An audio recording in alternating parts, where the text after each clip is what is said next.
if I don't hit the... Yeah, I'm a firm believer here that what you did tonight just changed the game of Snow Club.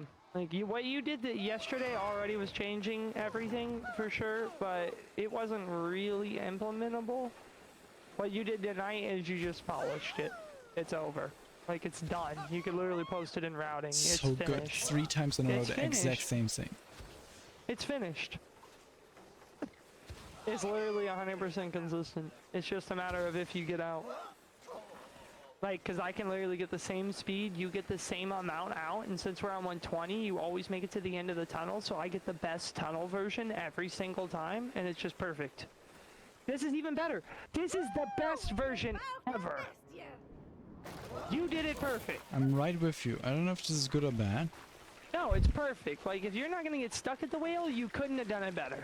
Yeah, it was my plan to not get stuck here. I do know how to not get stuck, and that was the first time I was able to really execute it very well. I was literally going to say, you could not have done that any better. Like, you were literally, you even exited with the whale, like, cutscene animation bar. Like, you were upside down and everything. It was perfect. I'm pretty sure I straight up exited myself there. Yeah, like, it was amazing. Like, this is the best version of not doing the whale thing. If this doesn't beat them or tie them, I don't know. It just isn't possible. Because, like, this is literally on the money. The thing is that this tunnel is just like slower. Yeah, but that's a fat good left there.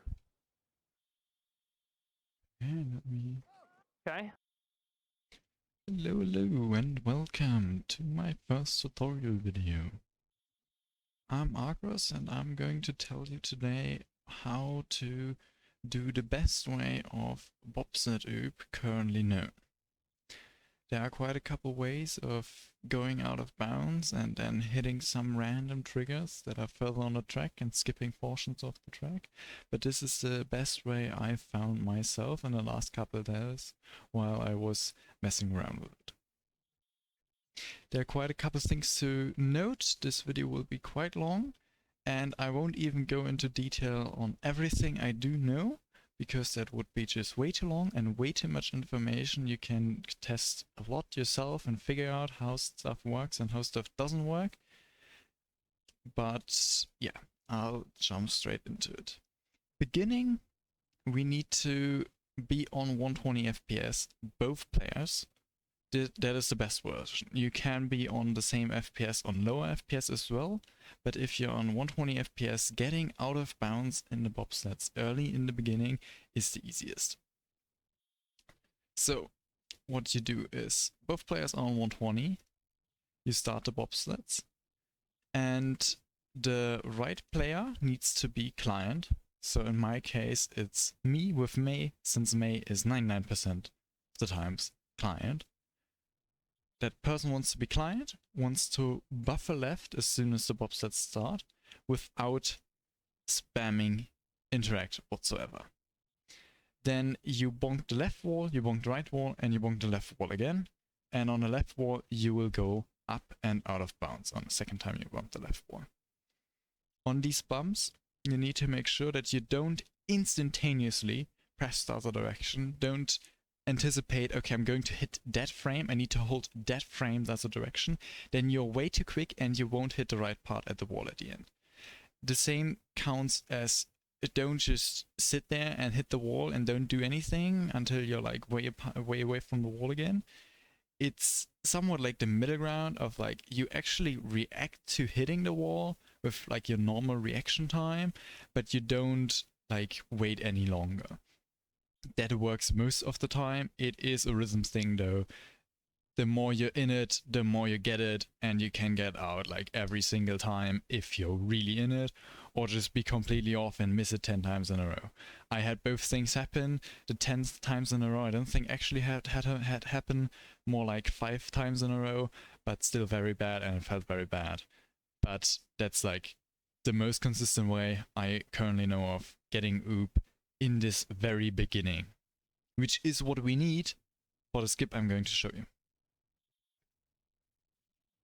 So, after you get out of bounds, I'm keep holding left with the left input that starts bringing me out of bounds. I keep hold left, and then I'm getting out of bounds here, and you see me kind of stuck on that. There are multiple versions depending on how early / late you did your out of bounds. Depending on that, you get different versions of out of bounds here at the beginning. One puts you right below the corner that you see in the down left of the the track has like a little corner that goes out of the track. You can land to the left of that. You aren't stuck in there, and there are versions to get some sort of triggers from there on, but those triggers are very, very, very inconsistent to hit from there. You definitely don't want to be in that spot. You generally get in that spot if you do the out of bounds too well and you're too quick, because then you obviously pass less distance in the time you get out of bounds than if you do it like worse. You'll actually get out later. When you do get out later on 120, there's a good chance to get stuck on like an upper part on the track, which we saw for just a tad bit. If I pause on the correct timing again, we see this part up here, and you can get stuck on that on 120. On 60, you will never get stuck on that, but you don't want to be on 60 since 60 is just straight up slower than 120 in every single way possible. If you are 120, you can get stuck up there, and when you get stuck up there, you need to keep hold left until you get unstuck, which will happen after a bit, and then you're on the ground like I am here. The moment you get onto the snow, you need to instantaneously hold right, no matter what way you do. As soon as you're on the actual snow, you want to hold right and get as far right as possible. You don't actually need to go far right, but there are a lot of ways to get stuck on the left side. There is one way that is needed for 60 FPS, since 60 FPS doesn't have enough speed to do the actual trick coming up. You need to get a bit behind to get rubber banding speed to then have enough speed to do the full trick. While I slide past it here, on 60 you would stay a little bit left, and right around here you would actually get stuck on the left. When you come closer to these rocks, while you were holding right, when you come closer to these rocks, you need to start hold left. Can't tell you the exact timing because I just kind of do it off of a feeling. It's somewhat around before hitting the first rock, but not too early. You want to be in roughly this position, hold left, and then you'll get this bounce to the left, which will bounce you into this rock on the left. This rock on the left will bounce you again to the right side. You still want to hold left and not hit this right rock. If you hit that right rock I just went past, then you get bonked to the left and lose all your momentum you have to the right. If you hold left, you won't bonk that rock. Sometimes you won't have enough speed though to hit the trigger I'm wanting to hit. If you sometimes don't have enough speed because A, you either hold too long left, or B, you actually didn't ever needed to hold left because your bonk into the left rock was later than usual and you never would have hit the right rock. That is actually the best version to get because you're just getting straight flung to the right, you can hold right instantaneously, and it's just perfect. You, by the way, need to do this because in the very beginning, as you saw, I was holding right but didn't really go anywhere. There are some versions where you go out of bounds and just get like kind of flung to the right and don't know why and where, and you would just like to go further because it would be nice. Those happen very rarely, and most of the time you also just get pulled back to the track by, I don't know, some rubber banding effect. They are just very inconsistent and you usually get to the rocks anyways. After you hold left here, you want to start holding right, and as soon as you start holding right, you will go right, but you see that my sled was still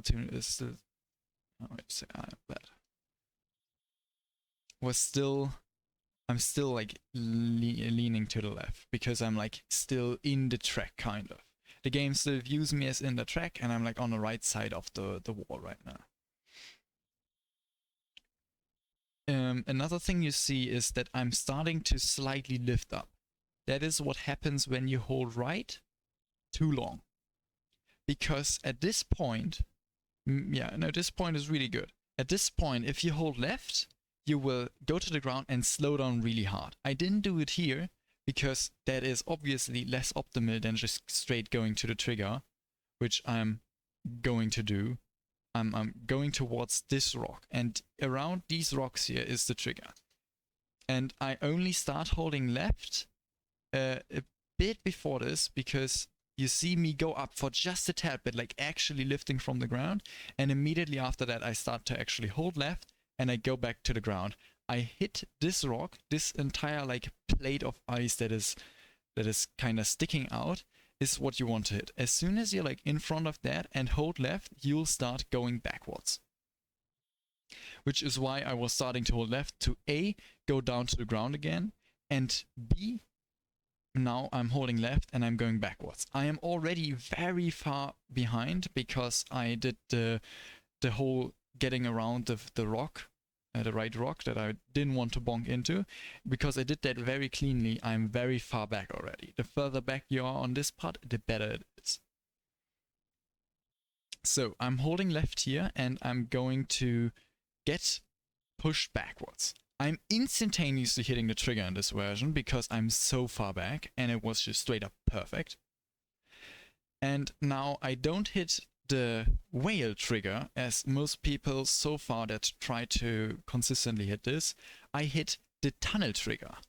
I don't actually have a single clue how I'm hitting the tunnel trigger because that tunnel is still a bit away and I'm like closer to the whale in my opinion, but I do hit the tunnel trigger.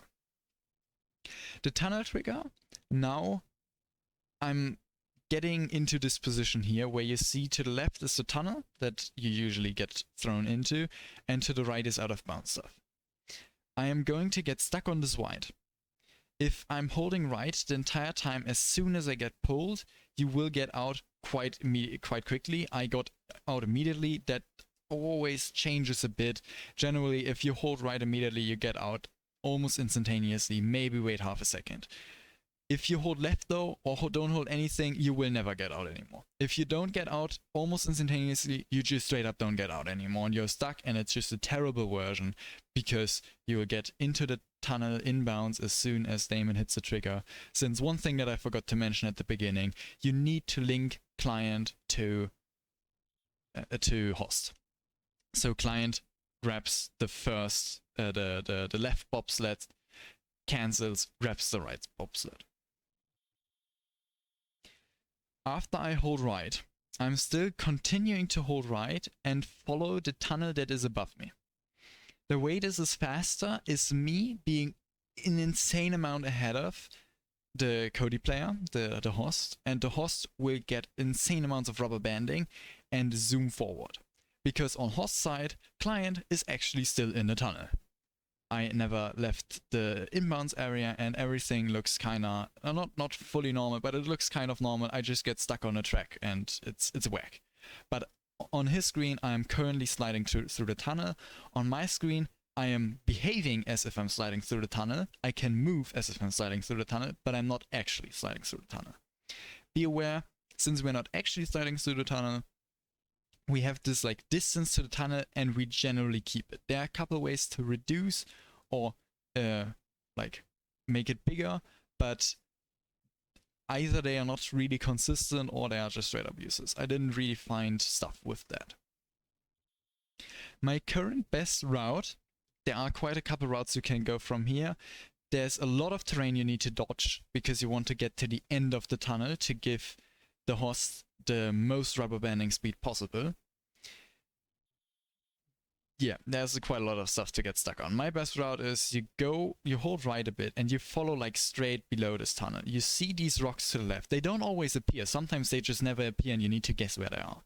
You want to stay away from them a bit. Actually not immediately. The first corner you can touch tight, but after that you need to stay away a bit, since the moment the host hits the trigger to the tunnel normally, you get pulled towards that.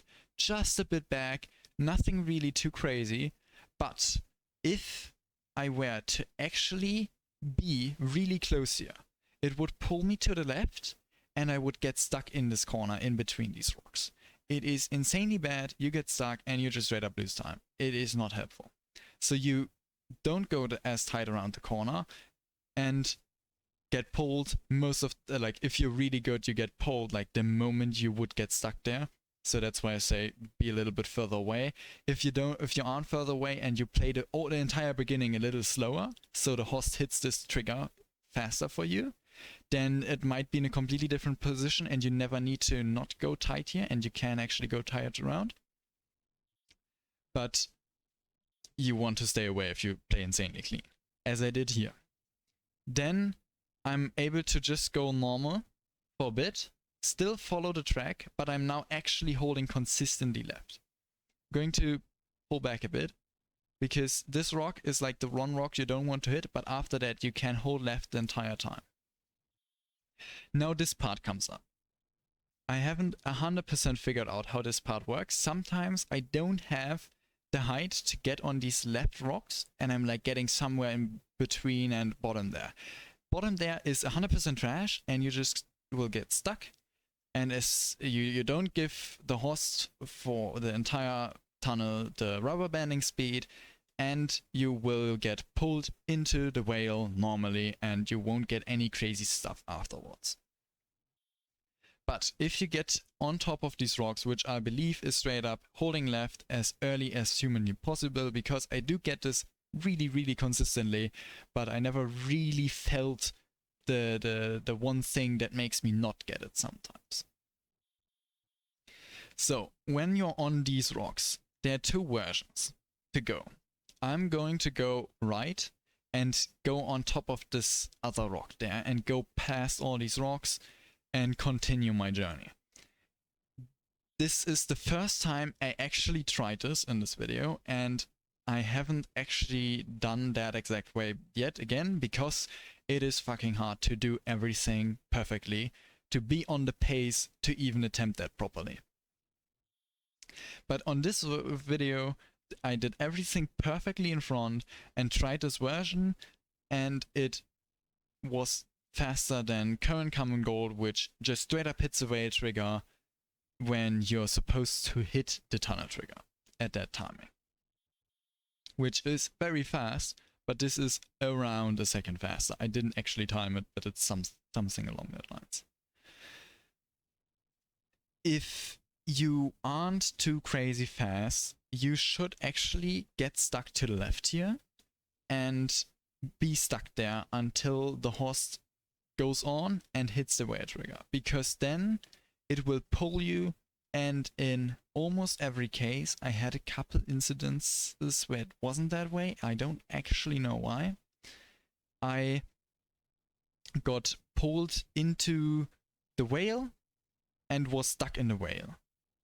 That way, I'll have a glitch happen later on where I'm not at the whale exit while while the host is already at the whale exit. So I get stuck, even though I was already stuck, but at some point you will get out of that whale spot and unstuck, because the rubber banding speed gets so much and you just go out and then you start zooming. But you will still not be at the exit before the host, so you just start T-posing. And after you start T-posing, after a bit of the animation of the host exiting, you will start like sidewalking to the end. If that happens, host will get an insane amount of speed in the last tunnel, and it will be really good. It is not quite as good as what I'm going to do here, where I just go to the right, kind of hit these rocks and just go on. Dodge these rocks a bit, just go on, and now I hit the whale trigger myself, because it was so fast. My host is also really fast, because he got all that rubber banding and is now as well at the whale trigger. A bit to note what host does in this entire meantime. It's very simple. Host spams at the beginning, goes out, and plays as optimal as he can. we had a couple strats with not hitting boosts. For 60 FPS, the stuck version, you need to not hit the first boost, for example. But here, Hoss just hits every single boost, goes as fast as possible, gets rubber banding speed, goes really insanely quick, everything is perfect. And here, he does the inbound strat, or the backup for any percent so far. The inbound strat is to hold left here, and keep holding left through the tunnel until you're like upside downish. Until you have like the perfect angle where you always go with the curvature of the tunnel so that you have the most optimal line in the tunnel. Because this boost you get from the boost, the speed you get from the boost, isn't actually that important because we have rubber banding speed already, and you actually go most of the time really unoptimal ways with the boosts, especially with the speed you have, because with the speed you can't control it that well and everything gets worse and worse and worse. So he just goes on top here, goes with the line here, and he just goes on. That's all he does. Very simple and very nice for us. Now we're together in the tunnel. The tunnel isn't actually not the tunnel, the whale. The whale isn't actually that interesting. We just kinda go along the way we've always been going along this whale and didn't actually do shit. You see that he didn't really go that optimal lines because I slightly caught up to him. Because like currently nothing on rubber banding speed or anything like that goes on. The boosts pull us apart again because only one person can be there at the same time. So here I get pulled ahead, I'm pretty sure again, yeah. I'm pulled ahead by the link again, and we get this extra speed of Cody being behind, and he gets pushed forward. This is kind of like what you still need. If you don't get that, you just aren't that fast. But the really important part is really this beginning, the trick of me hitting this tunnel trigger very early, and then just giving the rubber banding speed of the life. Of like the horse will just zoom through, as you can see, and that is what you need for this trick. This will be around a second faster than Comm-Gold, and it's around 10 seconds faster to just playing normally, not hitting any oops. It is really, really speedy and really, really nice. I want to mention consistency-wise, everything feels 100% consistent. It's just that I suck sometimes. Getting out of bounds, as I said, it feels like you can just do it 100% of the time. If you really focus on it and you have the rhythm down. Doing this bounce with the way you need to react is just really hard when you get pushed left, right, and you just kind of, I don't know, you need to press buttons and react to stuff. Same thing here. The reaction time you sometimes need because you get pulled up earlier than you expected to get pulled up. You need to already hold left, you reacted too slow, you won't hit the trigger.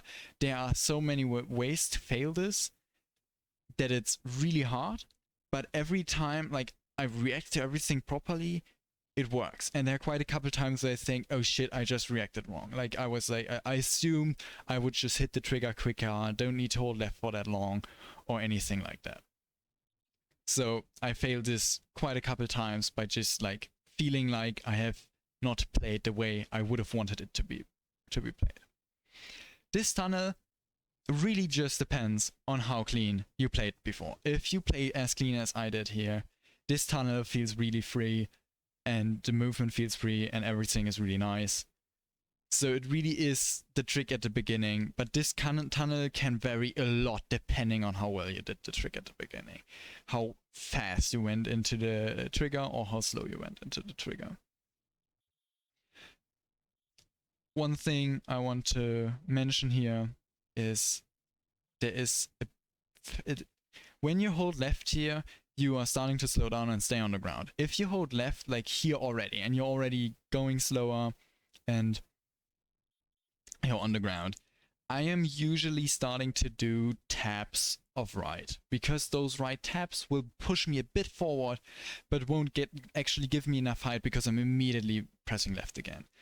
This is kind of like a speed up process for if you're like stuck very early and you're not even close to the rocks yet, but you don't want to throw it by just holding right very long. There are like these kind of couple safe ways that I don't really do anymore, but sometimes I do, and that feels really consistent, just starting to hold left earlier and then doing right taps. Because the left input will start really early to just, when you do the left input at around this time, you will just straight up stop almost on the ground and not move at all, and then you have these right inputs that give you these tiny inches of distance, and at some point you're close enough and you don't need to react to getting the height, which you need to react on, as I did. Like I got height, immediately pressed left, and I'm going very slowly down and even barely hit that trigger. Like that was really close. Kind of a thing to speed it up. With that, I've mentioned everything to this that I need to mention to this version of the Bobsled Out of Bounds. Damon and I are currently calling it tunnel loop, since we aren't actually hitting the whale, so we don't call it whale loop. Instead, we call it tunnel loop. We had a couple versions where I hit whale loop, almost consistent. I have like backup versions to this that you can go to after you failed this. I won't make a video on them, but actually like a tiny bit of a explanation in a routing forum. But this is like the real trick that you want to hit, and if you hit this every time, you don't need to do these backup versions that do most of the time work. They are significantly easier, but also feel more luck-based, because sometimes just things go wrong and you assume you did the exact same thing. And here, if you do the exact same thing, which I honestly just can't do because these reaction times you have sometimes are too tiny, it feels like it's like really, really consistent. And in this exact version, that was like the third time I hit it in a row that cleanly. It really is skill-based. And that's what's so nice about this. Like, even if you don't hit these most optimal versions as I do at the beginning here, you can still save time by just hitting it, and you save like 5 seconds. And it's like always worth it as long as you can do it. With that, I am wishing you great luck on attempting this, or rather great skill, because I do think that it is fully skill-based. And yeah, I hope this tutorial helped you a lot, and bye bye.